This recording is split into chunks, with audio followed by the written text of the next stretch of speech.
അതെ പുണ്യാളാ. ഓ, എല്ലാരോടും ഇങ്ങനെ സംസാരിക്കാറുണ്ടോ? ഇല്ല, വേണ്ടപ്പെട്ടവരോട് മാത്രം. മെത്രാനച്ഛനൊക്കെ ആയിരിക്കുമല്ലേ ഈ വേണ്ടപ്പെട്ടവര്.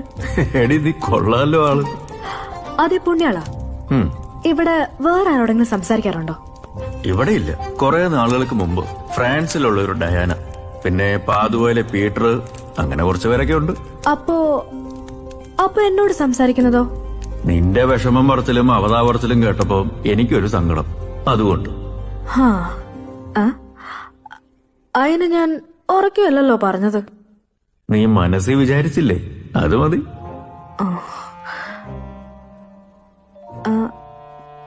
പുണ്യാള, ഈ മനസ്സിൽ വിചാരിക്കുന്ന എല്ലാം പുണ്യാളിനെ അറിയാവോ? അത്യാവശ്യമൊക്കെ. എന്നതാടി? ഒന്നുമില്ല. ആരോ വരുന്നുണ്ട്, എന്നാ വിട്ടോ. അല്ല, നാളെയും കാണുമല്ലോ അല്ലേ? നോക്കട്ടെ. പിന്നെ നീ ഇതാരോടും പറയാൻ നിൽക്കണ്ട.